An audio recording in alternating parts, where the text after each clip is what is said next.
The following is a Hoop Ball presentation.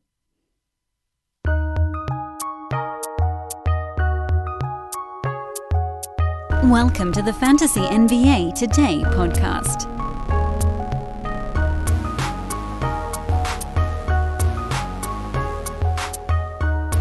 Merry Christmas, everybody. Welcome to Fantasy NBA Today. I'm guessing many of you will be listening to this podcast after Christmas Day, and that's okay.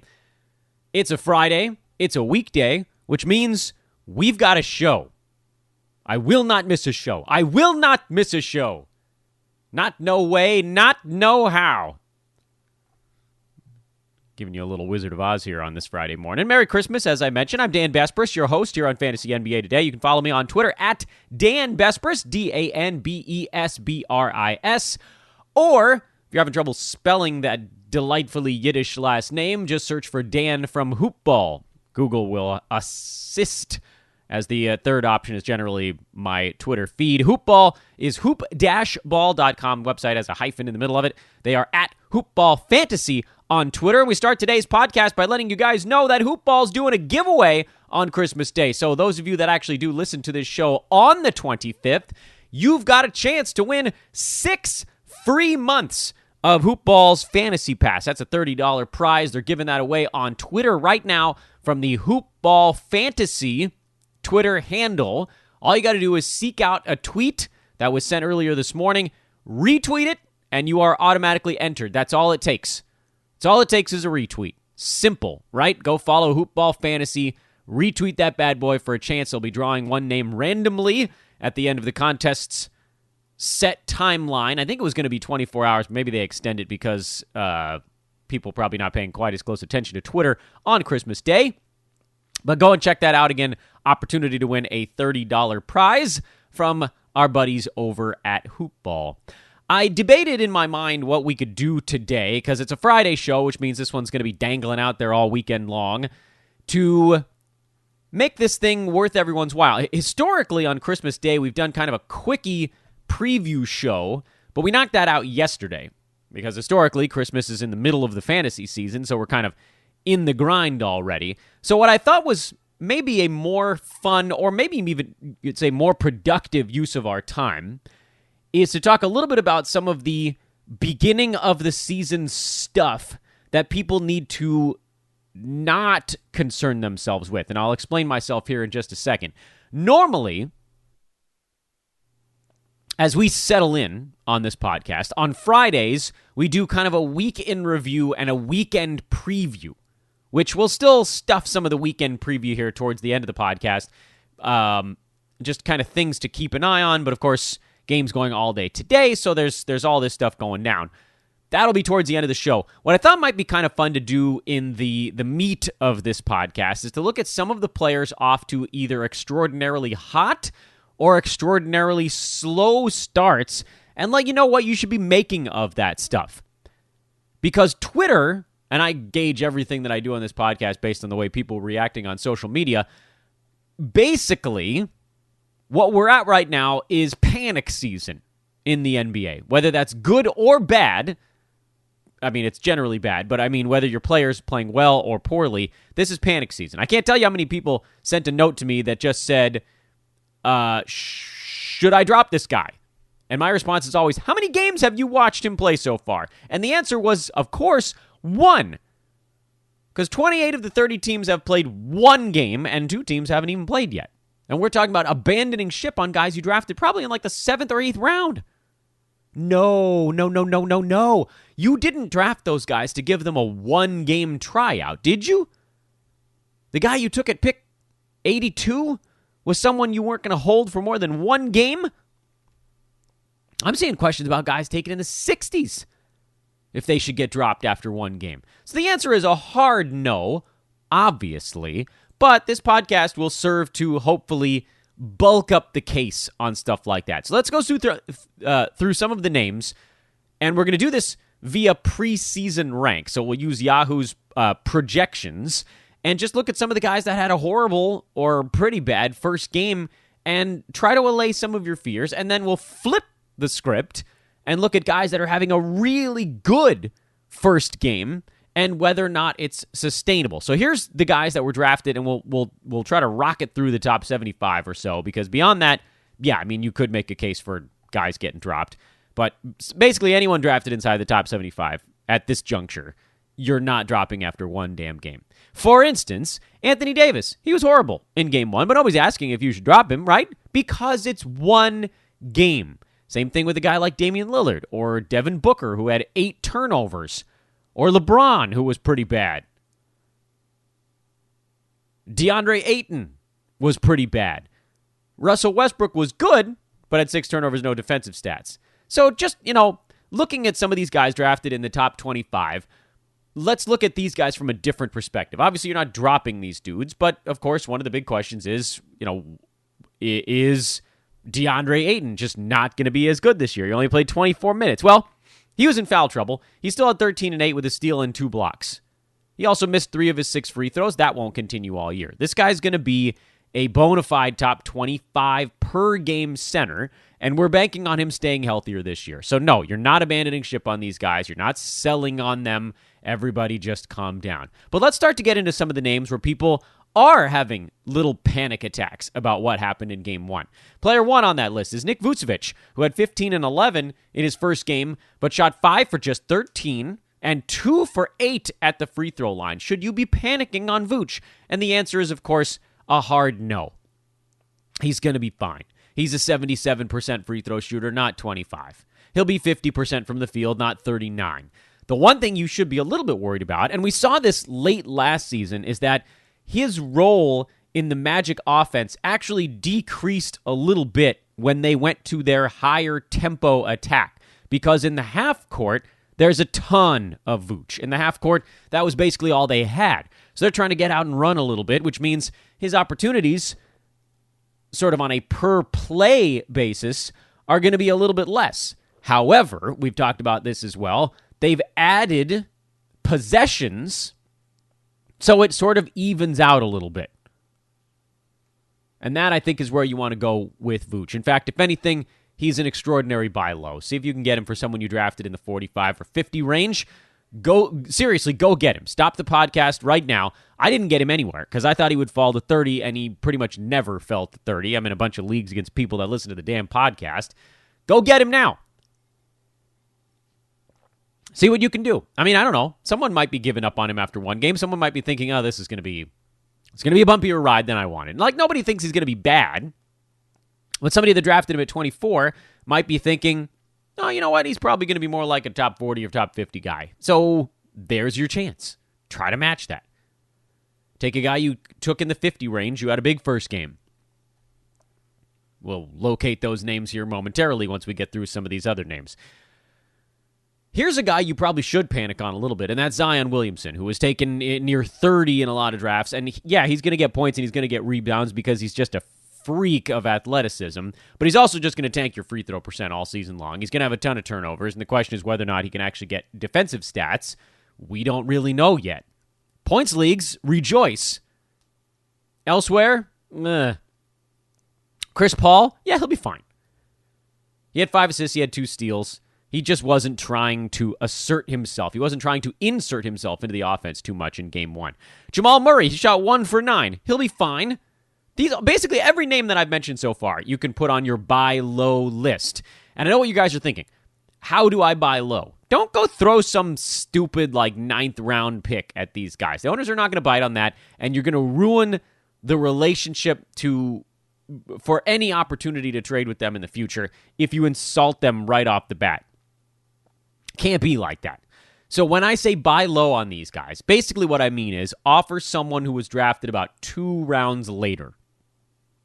That's your benchmark, and then work from there. DeAndre Ayton, offer a 4th rounder. Vooch, offer a 4th or a 5th. Chris Paul, offer a 4th or a 5th. These are the things that's how you buy low. It's incremental jumps.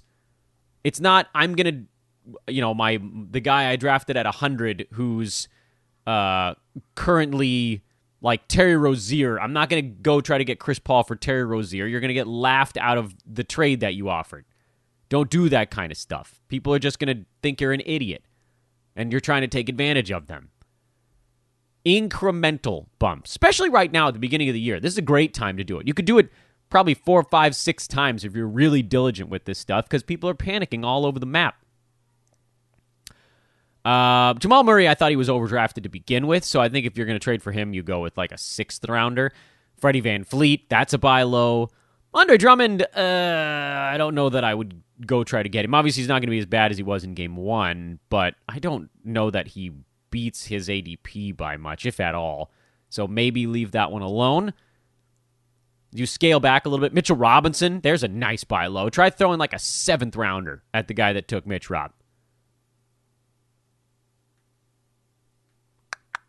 I think of who else falls into that one. I don't know that I'd buy low on Hassan Whiteside, but if you could get him for one of those fringy guys. See, now we're starting to get into the territory of guys that people are panicking on to the point where you might be able to get him for like a hot 9th or 10th round pick. Those guys that fall under that heading are TJ Warren, Tobias Harris, you could probably get for like a 6th or 7th rounder right now.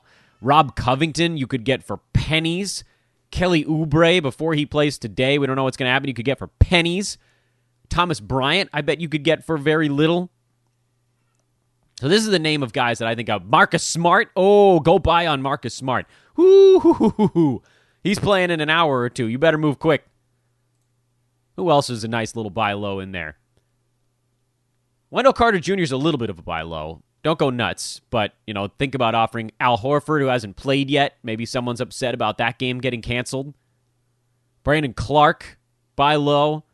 Rashawn Holmes, I love that buy low. He fouled out in Game 1, but it looks like they do want him playing significant center minutes this year. He could actually dominate his ADP because it looks like they want to go a lot of Rashawn and Bagley next to one another.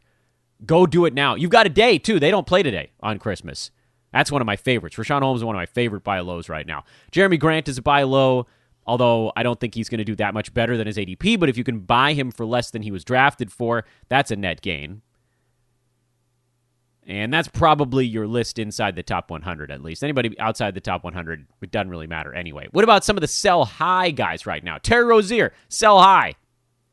You think he's going to average 42? I don't. And 10 3-pointers? I don't.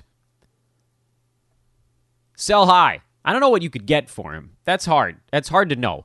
I don't think most people believe that that's a sustainable thing. But if you can go out there and get someone like a late 6th type of guy, early 7th, that's a doable move. That's one I would consider. Steven Adams looks great so far. Drafted in the 70s, 80s range. If you could go get someone drafted in the 50s, I think I'd go do that. You're not going to be able to move Darius Garland, so don't even try. He's only had 1 game under his belt. Other guys that have vastly outperformed their mark so far. I would not trade DeJounte Murray, by the way. I legitimately believe he was drafted in the 50s, and he will have a per-game mark above that, and he'll play healthy most of the year, and he looks like a guy. He was on the D-Bombs, what do you want to call him? The not old guys, but are still super exciting list. He was falling into that category. Let me see if I can remember exactly where he was on the D-Bombs non-boring list. Yeah, I have his final rank at 35. I actually think maybe he could go higher than that. So I don't think that I would sell high on DeJounte Murray. I think he's just going to have a monster of a year.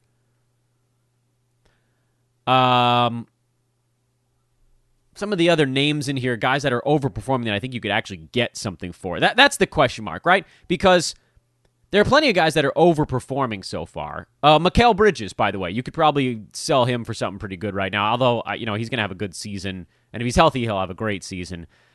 You're not going to be able to sell high on Joe Ingles. You're not going to be able to sell high on Evan Fournier. So that's the thing. Like, you could go through the list of people ranked inside the top 100, but it's about isolating the ones that have the name value to get you something back. There's a lot of guys that were sort of free agent types or end of draft types that had a really good first game. Just inside the top, I don't know. Not that many actually inside the top 25. Darius Garland, RJ Barrett, probably the only 2 guys in there that you're not going to be able to move for very much. The guys ranked 26 through 50 so far this year as of Friday morning. Many of them free agent or end of draft types who had one big game. So those guys, you're not going to be able to move them for something. Here's the list of guys you're not going to be able to get anything for, so don't even try. Joe Ingles, you're not going to be able to trade up for very much. Evan Fournier, you're not going to be able to boost him higher because people just aren't going to believe that like Evan Fournier top 30 is a sustainable number. Lonnie Walker, Goran Dragic maybe has a little bit of name power and people think he's better than he is because his percentages are good after one game, but those are going to drop off at some point here. I think he's actually playing pretty well in the morning game on Friday as we record this. Karis LeVert, you could try, but I don't think people are going to trust that. Jeff Teague, Alec Burks, J.J. Redick, Harrison Barnes, JaVale McGee, Malik Beasley. These are guys that had one big game, but it doesn't matter. It doesn't matter. You're not going to be able to move them for someone that was drafted way in front of them because people know you picked him up off the waiver wire or drafted him in the 14th, 15th round. People just aren't going to sell the kinds of guys you'd want. You could probably trade a guy in that list for someone who's drafted like 2 rounds higher, but that's actually not really a net gain for you because once you get into that, round 9 through round 15 range of your draft, it's all a wash. You want to get out of that group by selling high on somebody. If you sell your 13th rounder, you want to sort of target nothing lower than like an 8th rounder. That's it. You sort of get out of that low pack, and then you can start to elevate by a couple rounds at a time. You take a hot 8th rounder, you try to get like a 6th rounder for them. You take a hot 5th, you try to get a 4th. Those little increases. Whereas the free agent end of draft guys you got, the attack point there is, okay, hey, here is my Alec Burks.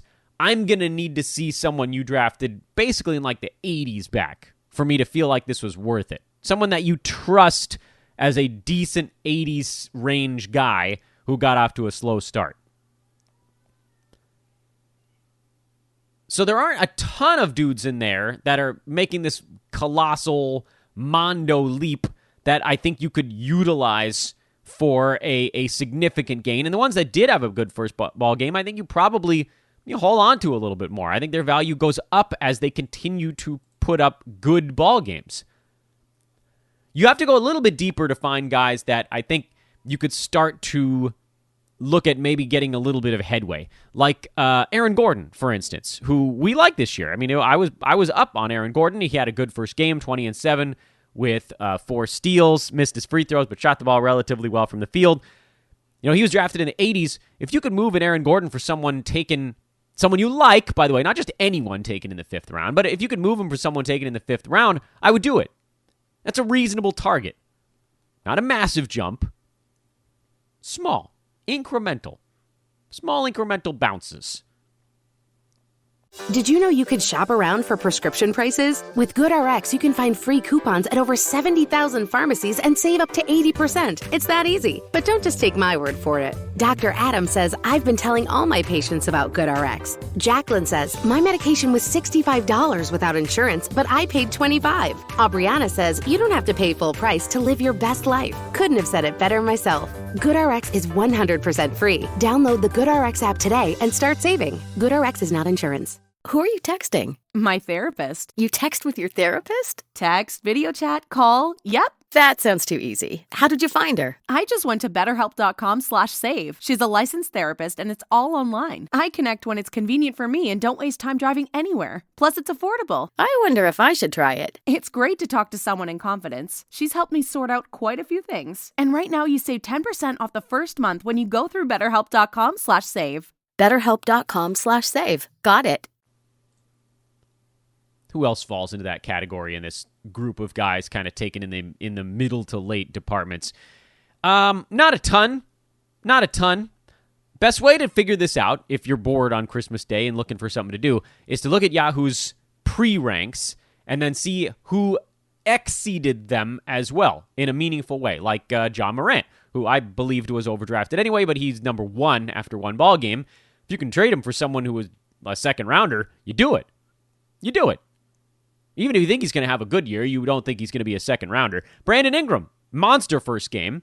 If you could trade him for someone drafted in the second round, I think I'd do it. Jaylen Brown, huge first game. He'll be playing again probably by the time you listen to this podcast. You could trade him for someone taken in the third round. You do it.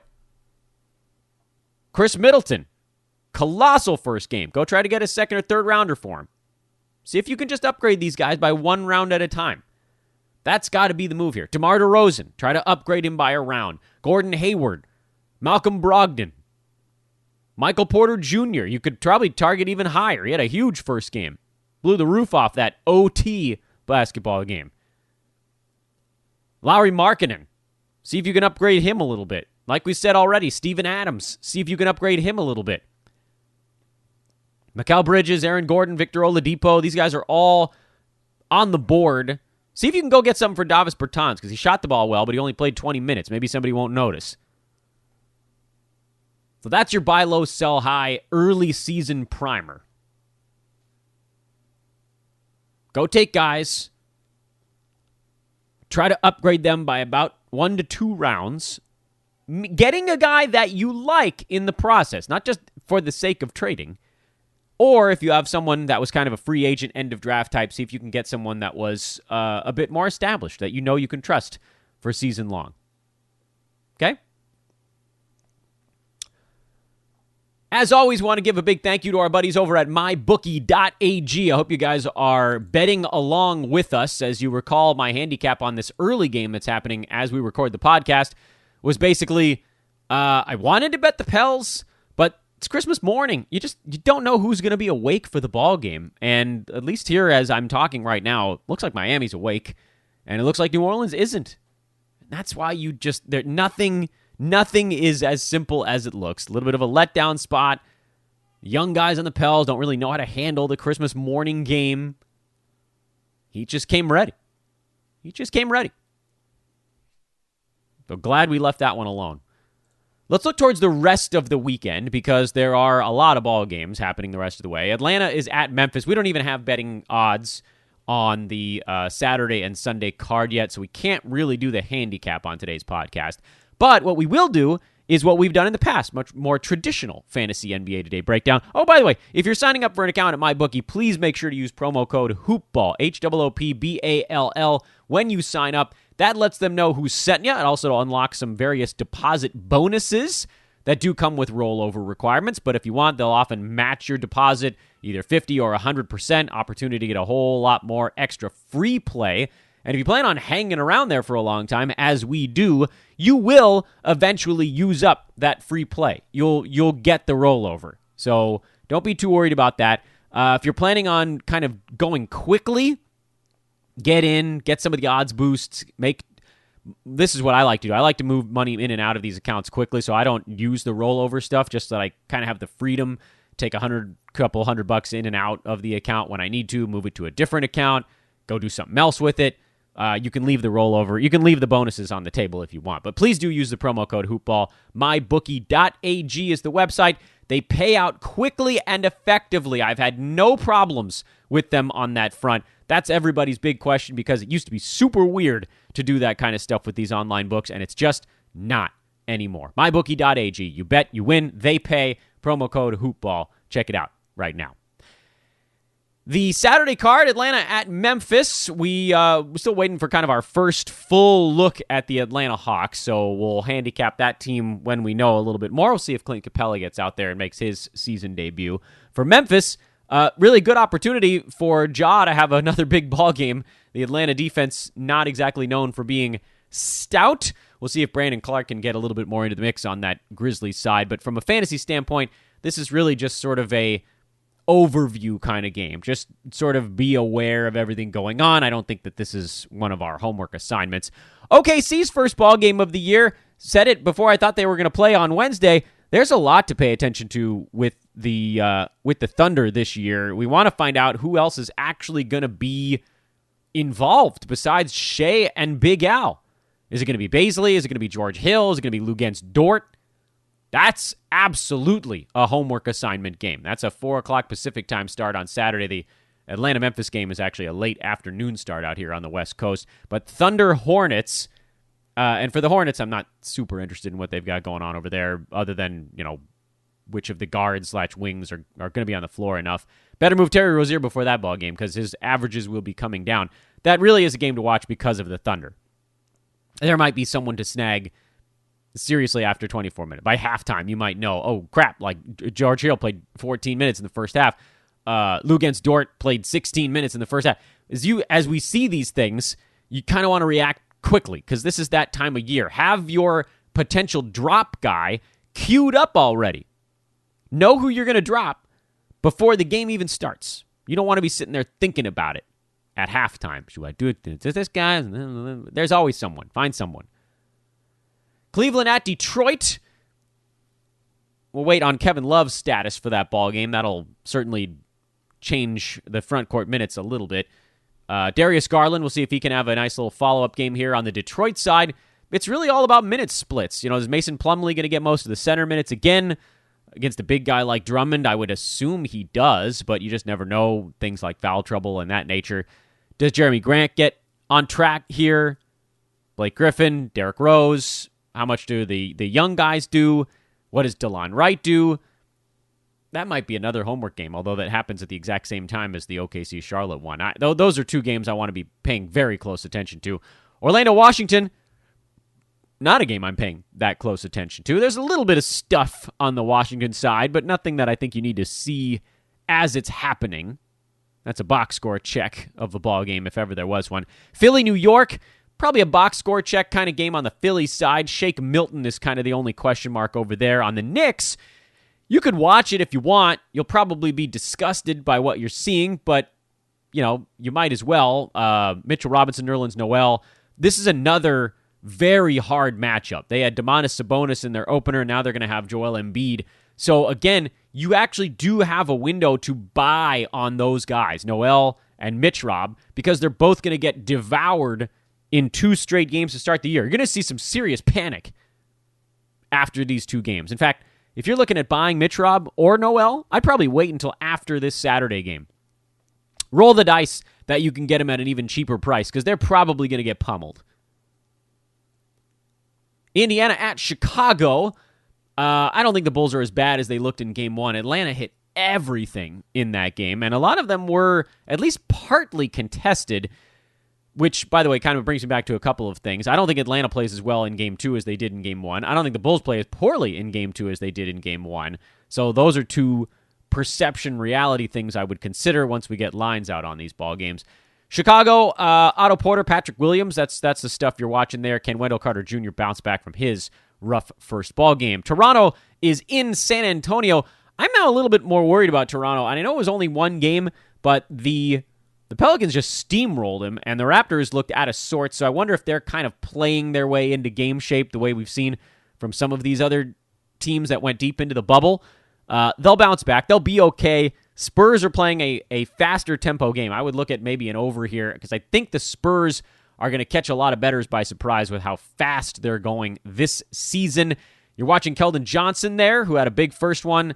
That's pretty much it. We know we've got fill-in stuff going on. Lonnie Walker filling in for Derek White. That's a long stream opportunity, so it's not nothing.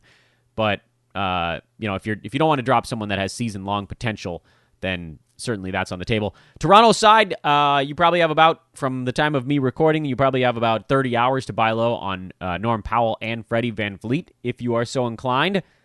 I think I would be. I like them both. I think they have good ball games here against the Spurs, and then their price tags will go up.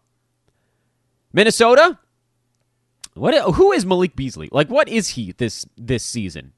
He's going to get suspended at some point, but we don't know precisely when. But who is he really? Like, is he going to take that many shots? Is he going to score 20 points a game this year? I don't think so. But I also don't really know. The Wolves are a little bit weird from a handicapping standpoint. You know Cat, you know D'Lo. What's Ricky Rubio going to do? What's Malik Beasley going to do? This is not a homework game necessarily because you can look at the box score and you can see how much somebody played and how many shots they took. But they are intriguing. There may be something there. Utah, they're pretty predictable. Not much there. Phoenix at Sacramento. You guys know the Kings were, now that the season win total stuff is done, the Kings were my biggest over bet, my biggest season win total bet of the entire year. I believe they were my only 3-unit wager. I think Sacramento's going to have a really good year. I bet them in their opener. They won outright against Denver. I took the 8 points, but because I'm a wimp, I didn't put anything on the money line. But they're going to beat a number of good teams this year. The Kings are, because they're just going to play the right way for their personnel. They're going to play fast, and by playing fast, they're going to stay in ball games. They're going to keep up in a way they didn't last year, where they just sort of slowly ground themselves into 14 and 15-point holes. That's probably not happening this season. I love Phoenix, too. I should have bet them on Wednesday. If you listen to that podcast, I said I was really thinking about it. I ultimately left it alone, and that one got left on the table. I think they have some growing pains in Phoenix. I think we saw some of it in Game 1. Luckily for Phoenix, the Mavs were also sort of growing paining their way through a clunky season opener. But now Game 2 here, the fact that Phoenix is trying to work Chris Paul in becomes a bigger focal point than the fact that everybody was just sort of rusty. So now you got the rust is off, and you're going to get a little bit more of a track meet, but with Chris Paul trying to figure out where his teammates like the basketball. I like the Kings again. And then Houston is at Portland. The Rockets make their season debut. I generally like to back teams that have played a game against ones that haven't. This is a little weird because Houston has so much crap circling their teams. You're going to get a weird betting line on this game. But I'm leaning Portland in that one. I think they'll be much better here in Game 2. No way that Dame is as bad as he was in Game 1. From a fantasy standpoint, Phoenix, not a ton of question marks there. I mean, how many minutes does Jay Crowder play is sort of the only thing I'm really keeping tabs on. Sacramento, I think what we saw in Game 1 was a team that wants to use a combination of Rashawn Holmes and Marvin Bagley in the front court, which would be great for both of them if they don't foul out frequently. And if that's the case, and again, I think you have a tiny window here to maybe buy on Rashawn Holmes. I would do it. Throw some offers out there. Just see what happens. Like, even those of you that I'm playing in a league against, I think, that are listening to this pod, you probably don't believe in him quite as much as I do. But I watched that ball game because I had a bunch of money on the Sacramento side against Denver. And, aside from the foul trouble, Jokic created a whole lot of foul trouble for the Kings front court. They didn't really want to use Hassan Whiteside more than sort of the bench, go out there, block some shots, try to get some dunks, run the second unit group, or be the big man with the second unit kind of thing. It looks like they want to get Rashawn Holmes some minutes. So go get him. Houston, Portland, Houston, you just, whoever's in there, like, you're not going to be able to get a good handicap because we don't know who's eligible to play. It might be all of them. I think the report was that Harden was expected to be able to play in this game in their opener, but I don't know about John Wall and Boogie. I don't know how many negative tests they have to get after being exposed to their teammate. I already forgot the Rook's name. And then on the Portland side, like, buy low on Rob Covington because he'll probably have a few goodies against his old team in Houston. Not a revenge game necessarily because I think he had a good run with the Rockets, but nobody likes to get traded. I think he thought he had a good thing going in Houston, and then they shipped him off. Portland's going to play a lot better. Simple as that. Sunday, we do both days, guys. We do both. This is a whole weekend preview. You guys ought to be ready for everything we can throw at you this weekend. Sunday, Dallas is in Los Angeles again. They're taking on the Clippers this time. They've got a game. Both of those teams play here on Christmas night, so I don't know that we need to really preview what's going on in the Sunday game because we already previewed the Christmas matchups for both of these teams. Brooklyn, Charlotte, we talked about those two teams. Spurs, Pels, we're covered there. Orlando, Washington, we're covered there. Philly, Cleveland, yep, good. Milwaukee, New York. Is anybody playing on Sunday that doesn't go today or tomorrow? That's the real question. No, doesn't look like it. All right, so we don't need to do Sunday because everybody that's playing on Christmas or Saturday, they're going again on Sunday. So there you go. NBA is trying to get everybody to 2 games as fast as they can, it appears. A lot to keep watch on. Don't worry, we'll do what to watch for on Twitter in case you forgot anything that we just talked about on the pod. We'll do a betting, handicapping tweet storm for that big Saturday card. I'm going to have a bunch of plays. I can already tell you just from looking at the matchups without even seeing the lines, I'm pretty sure I know what direction we're going. Obviously, the lines might change that if something comes out and it's way off from what I expect, but I don't think they will be. So this was a little bit shorter than our typical Friday show. Again, going forward on Fridays, we'll do a week in review, but that seems a little silly since each team has only played 1 game to this point. and a weekend preview edition will break down sort of the hottest pickups and drops of the week. But this one, of course, is Christmas. It's a little bit different this time, and we haven't really had any NBA under our belt. Go do some buying and buying low, or buy lowing and sell highing. That's a good way to celebrate Christmas. And go retweet the prize tweet over at Hoopball Fantasy. Go win yourself a 6-month Fantasy Pass membership, which includes our amazing new Discord channel. It really is unbelievable. I mean, it's really, like, I am floored at what's going on over there. We have to load people in one by one to make sure that they get the correct permissions, depending on whether they have the DFS pass, the Fantasy Pass, the Wager Pass, all of them together under the Hoopball 360 umbrella. So we have to load people in basically one by one, checking them off the back list so you don't get anybody in there that didn't actually get a subscription. And there are already like 280 people in the Discord hanging out with the Hoopball pros. For instance, Brent Carlson, one of our pros, has a live chat tonight, Christmas night at 7 p.m. Pacific time in the Discord. Opportunity to chat with a pro. I took a question this morning just because I happened to be in there. The tweet storms that many of you have come to know and love, most of them, probably 95% of them, are going to be taking place in the Discord. There'll be tweet storm channels inside the Fantasy Pass division. Also, of course, HB360 members get that good stuff. We'll put our plays in the wagering division. It's wonderful. It's a wonderful way to communicate with your favorite hoopball experts and with other hoopball listeners who are, and Bruce said it before, like, you guys listening to this podcast and people that hang out with us at Hoopball, you guys are the best fantasy players in the world. There's no question. The reason you're here is because you're already in that, like, 98th percentile, and you just want to get to that top, the 99 or 100. That's it. You guys already know what you're doing. Go get a membership over at hoop-ball.com. Join us in the Discord, or see if you win. Go retweet that Hoopball fantasy contest. Maybe you'll win a fantasy pass that way. I'm Dan Besbris. Once again, a very Merry Christmas, everybody. Go win yourself a prize. Sign up at MyBookie with promo code Hoopball. Check out our packages.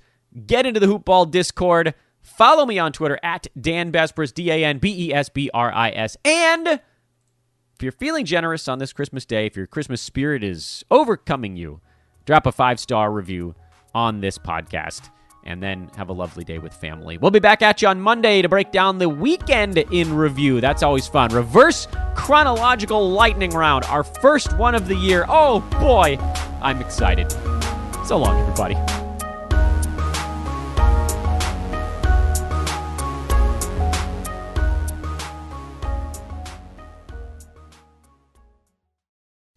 This has been a Hoopball presentation.